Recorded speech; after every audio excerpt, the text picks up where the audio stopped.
Bismillahirrahmanirrahim. Warahmatullah. Alhamdulillah. Nahmaduhu wa nasta'inuhu wa nastaghfiruh. Wa na'udzu billahi min syururi anfusina wa min sayyiati a'malina. Man yahdihillahu fala mudilla lahu wa ma yudlilhu fala hadiyalah. Asyhadu an la ilaha illallah wahdahu la syarika lah. Wa asyhadu anna Muhammadan abduhu wa rasuluhu alladzi la nabiyya ba'da. Allahumma salli wa sallim ala nabiyyina Muhammad wa ala alihi wa sahbihi ajma'in. Qala Allah ta'ala fil Qur'anil Karim, a'udzu billahi minasy syaithanir rajim. Ya ayuhan nasu taqu rabbakumul ladzi khalaqakum min nafsin wahidah wa khalaqa minha zawjaha wa batha minhuma rijalan katsiran wa nisaa wattaqullaha alladzi tasaaluna bihi wal arham innallaha kana 'alaikum raqiba. Wa qala ya ayyuhalladzina amanu taqullaha haqqa tuqatih wa la tamutunna illa wa antum muslimun. Amma ba'du ma'asyiral muslimin, usikum wa iyaya bitaqwallah faqad fazal muttaqun. Kama qala Allah Ta'ala, inna akramakum indallahi atqakum. Ma'asyiral muslimin, jamaah Jumat rahimakumullah. Bersyukur kita kehadirat Allah Subhanahu wa taala karena sampai detik ini Allah masih melimpahkan berbagai nikmatnya kepada kita sekalian. Terutama nikmat iman dan Islam, nikmat kesehatan dan kesempatan, hingga dari sekian banyak hamba Allah yang mengaku beriman. Dari sekian banyak hamba Allah yang mengaku beriman, Allah pilih kita di antara mereka yang meringankan langkah kakinya, menghadirkan ruh dan jasadnya, menyahut seruan Allah Subhanahu wa taala untuk menghidupkan hati demi meraih kebahagiaan dunia dan di akhirat. Salawat dan salam kita aturkan kepada junjungan kita Nabi besar Muhammad sallallahu alaihi wasallam yang dengan diutusnya beliau menjadi rahmat bagi seluruh sekalian alam. Masyarakat muslimin, tema khutbah Jumat kita pada kesempatan kali ini membahas seputar wabah virus penyakit al-wahan yang merebak di tengah-tengah kaum muslimin. Dulu beberapa tahun yang lalu kita diguncangkan dengan wabah virus corona, hingga akhirnya masjid-masjid ditutup, bahkan pelaksanaan ibadah haji dan umroh pun ditiadakan. Begitu takutnya manusia menghadapi kematian. Namun anehnya, di masjid orang berjarak bermeter-meter, tetapi di pasar mereka tidak ada batasnya. Masyarakat muslimin rahmati oleh Allah, bagaimanapun kematian akan datang kepada kita, kena corona ataupun tidak. Namun kita melihat ketika corona terjadi, sungguh miris kita melihat orang-orang yang mati dikarenakan, mati dikarenakan, ya, hingga akhirnya mereka tidak diselenggarakan sebagaimana fardu kifayah yang semestinya. Tidak dapat keluarga melepas kepergian saat sakaratul maut. Tidak dapat keluarga mungkin mencium dengan kasih sayang terakhir kalinya. Tidak dapat keluarga memandikan, mengafankan, menyolatkan, bahkan menguburkan. Itu merupakan suatu kedahsyatan bagi kita. Namun ternyata ada yang lebih dahsyat daripada itu. Dan corona itu tidak seberapa masyarakat muslimin. Kalaupun kita mati mungkin karena corona, tetapi apabila iman ada dalam hati kita, maka tidak perlu kita khawatirkan. Mati karena corona kah? Mati karena hancur ditembak bom kah? Mati berserakan-kah tubuh kita, isi perut kita? Itu tidak akan mengapa bagi orang yang beriman. Itu sangat kecil apabila iman, tauhid masih bersemayam dalam kolbu kita. Karena Rasulullah pernah bersabda, fa innallaha harrama 'alan nar man qala la ilaha illallah yabtaghi bidzalika wajhallah. Sesungguhnya Allah mengharamkan untuk neraka bagi siapa saja yang mengucapkan la ilaha illallah ikhlas dari hatinya, dan dengan ucapan itu dia hanya mengharapkan ridha Allah semata. Bagaimanapun kematiannya, asalkan hakikat la ilaha illallah terpatri dalam jiwanya, maka sungguh Allah haramkan untuknya neraka. Sedetik pun tidak akan dijamah oleh neraka. Pertanyaannya, masyarakat muslimin, adakah kita benar mengucapkan kalimat la ilaha illallah? Tidak ada ilah Tuhan selain daripada Allah. Benarkah kita memilih Islam sebagai agama yang terbaik satu-satunya? Innad dina indallahil Islam. Sesungguhnya agama yang diterima oleh Allah hanyalah agama Islam. Benarkah kita mengucapkan ikrar raditu billahi rabba wa bil islami dina wa bi Muhammadin nabiyya wa rasula? Aku redha Allah sebagai Rabbku, Islam sebagai agamaku, Muhammad sebagai nabi dan Rasulullah. Maka daripada itu, masyarakat muslimin, dalam kesempatan kali ini saya sampaikan hadis Rasulullah SAW dari riwayat Thauban radhiyallahu anhu, di mana Rasulullah SAW bersabda, yushikul umamu an tada'a alaikum kama tada'al akalatu ila qas'atiha. Faqala qail wa min qillatin nahnu yawma idzin qala bal antum katsir walakinnakum gutha'un ka gutha'is sail wala yanza'anna Allah min suduri aduikum mahabbata minkum wala yaqdhifanna Allah fi qulubikumul wahn. Faqala qail wa mal wahn ya Rasulullah? Hubbud dunya wa karahiyatul maut. Rawahu Abu Daud wa Imam Ahmad. Dalam riwayat ini Rasulullah bersabda, akan datang suatu zaman nanti kalian umat Islam akan diperebutkan seperti mana orang-orang lapar memperebutkan makanan. Makna yang tersirat di balik yang tersurat, diperebutkan seperti mana orang-orang lapar memperebutkan makanan, maknanya adalah mereka, kalian umat Islam akan diperangi oleh kalangan orang-orang yang membenci Islam, dari kalangan orang-orang kafir, orang-orang musyrik, dan orang-orang munafik. Seperti mana dalam kalimat takbir yang kita kumandangkan, walau karihal kafirun, walau karihal musyrikun, walau karihal munafikun. Sesungguhnya orang kafir, orang musyrik, bahkan orang munafik. Siapa orang munafik ini? Penampilannya Islam, KTP-nya Islam, tetapi hatinya busuk, lebih busuk daripada orang-orang kafir.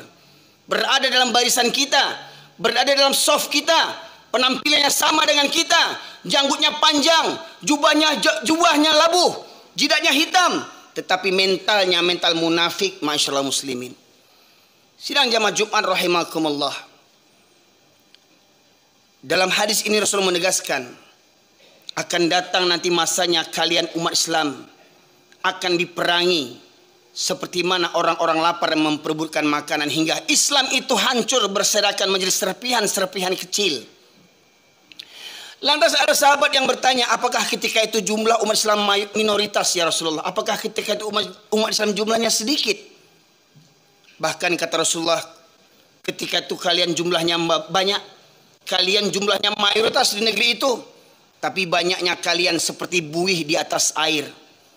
Nampaknya banyak, jumlahnya banyak, kuantitasnya banyak, tapi tak berkualitas, tak bermutu. Hanya bangga dengan mayoritas. Oh, kami umat yang mayoritas. Presiden kami Islam, wakil presiden kami Islam, menteri-menteri kami Islam, tentara-tentara banyak Islam, polisi banyak Islam, pemerintahan dipimpin oleh orang-orang Islam. Tapi pada hakikatnya mereka benci kepada Islam. Itulah orang-orang munafik, masyaallah muslimin. Negeri yang mayoritas muslim terbesar di dunia tapi bermental munafik. Jumlahnya banyak, tapi tak berkutik di otak-atik oleh orang-orang kafir dan orang-orang munafik. Jumlahnya banyak, tapi tak berkutik di otak-atik oleh orang-orang kafir dan orang-orang munafik. Kemudian Rasulullah menegaskan, jumlah kalian banyak ketika itu, tapi banyaknya akan seperti buih di atas air. Lantas Rasulullah melanjutkan, dan Allah cabut rasa takut musuh-musuh terhadap kalian. Kalimatnya, Allah cabut rasa takut musuh-musuh terhadap kalian. Karena pada hakikatnya orang-orang kafir, orang-orang musyrik dan munafik pada hakikatnya mereka lebih takut kepada manusia dibandingkan kepada Allah Subhanahu wa taala. Coba lihat betapa banyak bawahan takut dengan atasan diperintah untuk berbuat zalim. Bawahan yang goblok ini mengerjakannya karena apa? Takut dipecat, takut tidak naik pangkat, takut dimutasi, takut anak bini tidak makan, takut hilang fasilitas negara yang selama ini dipakainya. Rumah dinas gratis, mobil gratis, segalanya gratis. Demi itu mereka mau taat kepada atasannya, tetapi mereka tak takut kepada Allah Subhanahu wa taala. Betapa banyak mental orang Islam seperti begitu hari ini, masyaallah muslimin. Tak tanggung, penampilan gagah perkasa. Karena apa? Karena takut dipecat sama atasan, takut tidak makan, takut miskin, takut mati kelaparan, tapi tidak takut kepada Allah Subhanahu wa taala.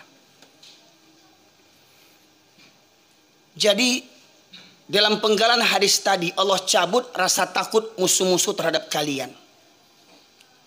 Jadi maknanya orang kafir yang segelintir itu, orang kafir yang sedikit itu tidak merasa takut berada di tengah negeri yang penduduknya mayoritas Islam. Karena apa? Karena mayoritas umat Islam di negeri itu adalah orang-orang yang cinta dunia dan takut mati.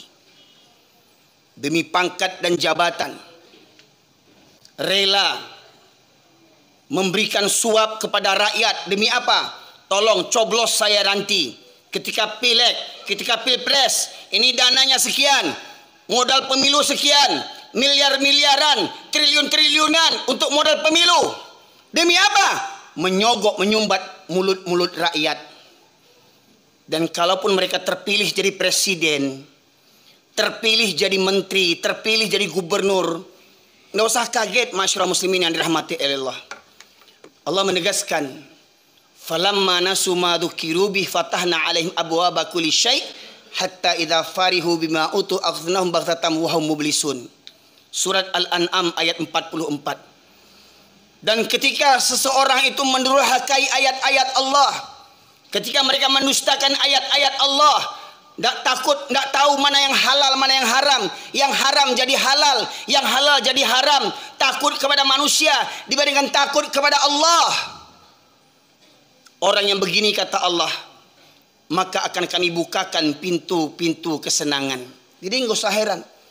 Kalau ada orang zolim jadi pejabat, orang zolim jadi presiden, orang zolim jadi gubernur, jadi wali kota, jadi tentara, jadi polisi, koruptor, agen narkoba, membunuh nyawa orang tanpa merasa berdosa, nggak perlu takut, pansyarul muslimin. Kau naik pangkat, kau terpilih jadi presiden, jadi gubernur, jadi DPR. Karena apa? Karena kezolimanmu. Allah berikan semua kesenangan-kesenangan. Hingga ketika kau merasa bangga dengan kezolimanmu, hingga kau merasa bangga dengan kekuasaanmu seperti kekuasaan Fir'aun, kau buat undang-undang untuk melegalkan kezolimanmu. Maka Allah katakan, Allah bukakan semua pintu-pintu kesenangan. Kau terpilih jadi presiden kesekian kalinya, kau terpilih jadi anggota dewan, kau naik pangkat, dapat penghargaan, tetapi kau fitnah orang-orang Islam, kau fitnah orang-orang Islam, kau fitnah para ulama, kau penjarakan para ulama yang jujur hingga tinggal ulama-ulama penjilat. Maka ketahuilah, Allah bukakan pintu-pintu kesenangan. Ketika kau berbangga dengan kezolimanmu itu, ketika kau berbangga dengan jabatan yang kau dapatkan dengan cara yang zolim, maka kata Allah, maka akan kucabut nikmat itu secara tiba-tiba hingga engkau terdiam berputus asa. Pertanyaannya, masihkah orang Islam di negeri yang mayoritas ini beriman kepada Allah Subhanahu wa taala? Masihkah mereka beriman ada hari perhitungan? Masihkah mereka beriman ada hari pengadilan yang maha adil? Tidak seperti pengadilan di dunia ini, hukum bisa dibeli. Jaksa, pengacara, hakim, penegak hukum, mereka yang melanggar hukum. Masyaallah muslimin, seakan-akan mereka merasa dunia inilah selama-lamanya hidup di dunia. Dan seakan-akan mereka tidak percaya ada hari pengadilan. Ada raja di atas raja, ada penguasa di atas segala penguasa. Allah Subhanahu wa taala yang Maha Adil. Cepat atau lambat orang-orang zalim ini akan dimusnahkan oleh Allah Subhanahu wa taala. Tidak di dunia, pasti di akhirat. Kemudian masyarakat muslimin yang dirahmati Allah, berkaitan tentang penggalan hadis tadi yang berbunyi Allah cabut rasa takut musuh-musuh terhadap kalian. Terungkap kemakar daripada orang-orang kafir disampaikan oleh Dr. Jazri, seorang ketua DKM Masjid Jogokarian, yang juga dipetik daripada buku misteri sholat subuh yang ditulis oleh Dr. Ragib Asirjani, seorang ulama dan cendekiawan muslim di Mesir. Terungkap perkataan seorang tokoh Yahudi bernama Goldamir. Apa kata mereka? Apa katanya? Kita orang kafir Yahudi tidak perlu takut kepada umat Islam selagi umat Islam masjidnya di waktu subuh tidak seramai seperti waktu sholat Jumat. Selagi masjid-masjid umat Islam di waktu subuh tidak seramai seperti waktu sholat Jumat. Jadi mereka mengukur kekuatan umat Islam itu diukur daripada kekuatan dengan keadaan jamaah sholat subuh. Mereka mengukur kekuatan umat Islam dari kehadiran kaum muslimin waktu sholat subuh. Karena pada hakikatnya mereka pun beriman akan hadis yang sampaikan Rasulullah. Dua sholat yang berat bagi orang munafik adalah sholat isya dan subuh berjamaah. Kalau sholat Jumat laki-laki bisa hadir, penjudi datang hari ini, pecandu chip datang hari ini, orang zalim koruptor datang hari ini sholat Jumat, di mana-mana masjid mereka datang hari Jumat. Namun mereka berat datang sholat subuh berjamaah rutin, secara rutin. Karena kata Rasulullah, dua sholat yang berat bagi orang munafik adalah sholat isya dan subuh berjamaah. Sebagaimana kata Buya Hamka, kalau kau ingin melihat orang Islam, lihat waktu sholat hari raya. Laki-laki perempuan pendosa keluar semuanya. Kalau kau ingin melihat laki-laki muslim, lihat hari Jumat. Maka datang, yang sholat seminggu sekali datang ke masjid. Ya, yang masih ngobrol di luar, merokok, main handphone, duduk di parkiran, otak tak punya. Islam 7 keturunan tak mengerti juga lagi, masuk kau ke masjid.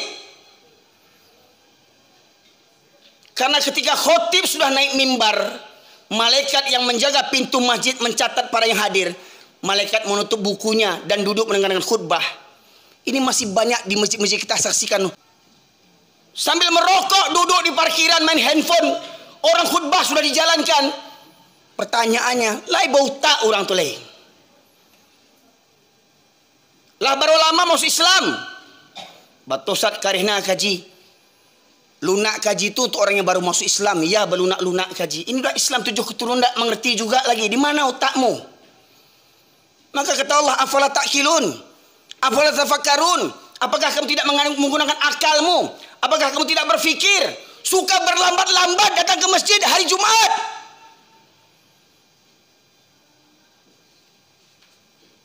Jumlah banyak, tapi bagaikan buih. Bahkan kita melihat masih ada orang Islam yang sekeluyuran, bawa angkot, bawa mobil, bawa motor kemana-mana. Sementara sholat Jumat sudah ditegakkan, khutbah sudah dijalankan. Bagaimana mungkin ada orang Islam 7 keturunan sholat seminggu sekali, kalau hari Jumat tidak sholat dia? Coba bayangkan. Oh, kareh benar kaji kau. Utak awak tu yang kareh, hati awak tu yang kareh. Kata Allah, khatamallahu ala qulubihim wa ala sam'ihim wa ala absarihim ghisyawatun wa lahum adzabun azim. Allah kunci mati hatinya, pendengarannya dan penglihatannya, baginya azab yang pedih. Juga Allah menegaskan kepada orang-orang yang tidak tergerak hatinya ketika Allah memanggil dengan kumandang azan. Di masa sahabat ada namanya Abdullah bin Ummi Maktum. Menghadap Rasulullah, dia berkata, "Ya Rasulullah, engkau tahu aku ini orang tua yang buta." Abdullah bin Ummi Maktum, orang tua lagi buta. Aku tinggal sebatang kara. Rumah jauh dari masjid. Dari rumah menuju ke masjid jalan berliku-liku dan banyak binatang berbisa. Ada 6 kendalanya. Yang pertama, dia buta. Yang kedua, tua. Yang ketiga, tinggal sebatang kara. Yang keempat, rumah jauh dari masjid. Yang kelima, jalan berliku-liku. Yang keenam, banyak binatang berbisa di perjalanan. Meminta menghadap kepada Rasulullah, ya Rasulullah, bolehkah aku sholat di rumahku? Apa kata Rasulullah? Apakah engkau mendengar seruan azan? Dengar ya Rasulullah. Maka tidak ada keringanan bagimu untuk sholat di rumahmu. Orang tua buta tak dapat keringanan sholat di rumah. Pertanyaannya, orang yang masih muda, mata sehat, rumah dekat, kendaraan banyak, anak banyak, menantu banyak, cucu banyak, kemenakan banyak, rumah bertetangga dengan masjid, berkumandang azan, tak berangkat ke masjid. Apamu yang buta? Apamu yang buta? Subuh tadi, kemana para laki-laki kaum muslimin? Subuh tadi, berapa banyak yang hadir ke masjid? Masyaallah muslimin, subuh tadi, berapa banyak yang hadir ke masjid? Maka masyaallah muslimin yang dirahmati oleh Allah, kebodohan ini, kebodohan kaum mayoritas yang berbangga dengan jumlahnya banyak tapi mentalnya mental kerupuk. Jumlah mayoritas tapi mental minoritas. Jumlah mayoritas tetapi diatur oleh orang kafir yang minoritas. Diatur oleh orang kafir yang punya modal untuk kekuasaan. Demi pangkat dan jabatan, demi anak dan istri. Takut mati kelaparan, akhirnya apa? Menggadaikan iman dan akidah. Maka Rasulullah menegaskan, kalau seandainya mereka mengetahui keutamaan 2 sholat tadi, Isya dan subuh berjamaah, niscaya mereka akan mendatanginya walaupun dengan merangkak. Betapa banyak orang bisa berangkat pagi-pagi subuh-subuh untuk ke kantor. Berapa banyak orang bisa pagi-pagi datang ke bandara takut terlambat naik pesawat. Berapa banyak anak buah datang dipanggil oleh majikannya, oleh atasannya, siap walaupun jam berapapun siap dipanggil oleh atasannya. Tetapi ketika Allah memanggil, mereka basi pakak, basi turiak, basi mada. Maka renungkan firman Allah dalam khutbah Jumat ini, surat Al-A'raf ayat 179 yang sengaja di mana-mana saya sampaikan, menggambarkan tentang kehinaan orang-orang Islam yang mengabaikan Al-Quran. Surat Al-A'raf ayat 179 Allah berfirman, A'udzubillahi minasyaitonirrajim. Wa laqad dzara'na li jahannama katsiran minal jinni wal ins. Lahum qulubun la yafqahuna biha. Wa lahum a'yunun la yubsiruna biha. Wa lahum adhanun la yasma'una biha. Ulaika kal an'am bal hum adall. Ulaika humul ghafilun. Dan sungguh akan kami penuhkan neraka jahanam banyak dari kalangan jin dan manusia. Mereka yang memiliki hati tetapi tidak digunakan untuk merenungkan ayat-ayat Allah. Mereka memiliki hati, tidak ada rasa takut kepada Allah. Mereka memiliki hati, tak ada rasa tunduk patuh kepada Allah. Mereka memiliki hati, tak ada rasa cinta kepada Allah. Walahum a'yunun la yubsiruna biha. Mereka punya mata, tidak melihat pelajaran dari ayat-ayat kebesaran Allah. Gempa terjadi, tsunami terjadi, galodoh terjadi, longsor, banjir, berbagai macam musibah terjadi. Tidak juga menggerakkan hatinya untuk tunduk patuh kepada Allah Subhanahu wa ta'ala. Tak mau mengambil pelajaran, tak mau mengambil hikmah, iktibar dari semua peristiwa kejadian alam. Walahum adhanul la yasma'una biha. Mereka yang punya telinga tetapi tidak digunakan untuk mendengarkan ayat-ayat Allah. Ada yang datang hari Jumat tetapi hatinya entah di mana-mana. Ada yang datang mendengarkan khutbah tapi dia sibuk ngobrol di mana-mana. Ada yang tiduran, ada yang ngantuan, cuman pindah tidur, cari tempat yang bisa bersandar, tempat yang nyaman, cuman pindah tidur. Bangun-bangun orang sudah sholat. Ada yang punya telinga, masuk telinga kanan, keluar lagi dari kanan, tak tembus ke telinga kirinya. Tak berfungsi, tak bermanfaat kajian yang keras seperti begini. Karena apa? Karena hatinya lebih keras daripada kajian yang disampaikan, masyaallah muslimin. Saya ambil kesimpulan tadi. Punya hati tidak ada takut kepada Allah. Punya mata tak melihat bagaimana kemurkaan Allah. Punya telinga tak bergeming hatinya ketika dipanggil Allah. Apa kata Allah di ujung ayat? Ulaika kal an'am. Mereka seperti binatang ternak, bahkan lebih sesat, lebih hina daripada binatang lagi. Pertanyaannya, yang rumahnya bertetangga dengan masjid, tidak berangkat ke masjid, manusia apa binatang? Orang yang kerja di masjid, contoh mohon maaf, contoh simpel mohon maaf, kuli bangunan, dapat proyek renovasi masjid, masuk waktu sholat, apa kata mandornya kepada anak buah? Hei, berhenti kalian kerja, jangan ribut, orang sholat. Orang pada sholat, kuli-kuli bangunan itu tak sholat. Kerja di masjid tak tergerak juga hatinya untuk sholat, masyaallah muslimin. Bayangkan, tinggal berwudu masuk, sementara orang jauh-jauh datang ke masjid. Orang sedang sibuk-sibuk datang ke masjid. Ini di masjid kerjanya, di masjid tetangganya, rumahnya berdekatan dengan masjid, berkumandang azan 5 waktu, tak berangkat ke masjid. Tapi kurang ajarnya, sekali ke masjid di depan imam tegaknya, sekali ke masjid di depan imam berbaringnya. Betapa kurang ajarnya, semasa hidup malas ke masjid. Sekali ke masjid berbaring di depan imam, tak ada adabnya. Itu manusia yang malas sholat, masyaallah muslimin. Maka orang yang tak peduli dengan keutamaan sholat berjamaah, orang yang tak tergerak hatinya dipanggil untuk sholat berjamaah 5 waktu. Ingat, bukan kata saya, firman Allah surat Al-A'raf 179. Mereka seperti binatang, bahkan lebih sesat, lebih hina daripada binatang lagi. Fa'tabiru ya ulil albab la'allakum turhamun. Allahumma salli wa sallim wa zid wa an'im wa tafaddal wa barik bi jalalika wa kamalika ala zayn ubadik Abi Qasim sayyidina wa maulana Muhammad salli wa sallim wa radiyallahu tabaraka wa ta'ala an kulli sahabati rasulillahi alaihim ajma'in.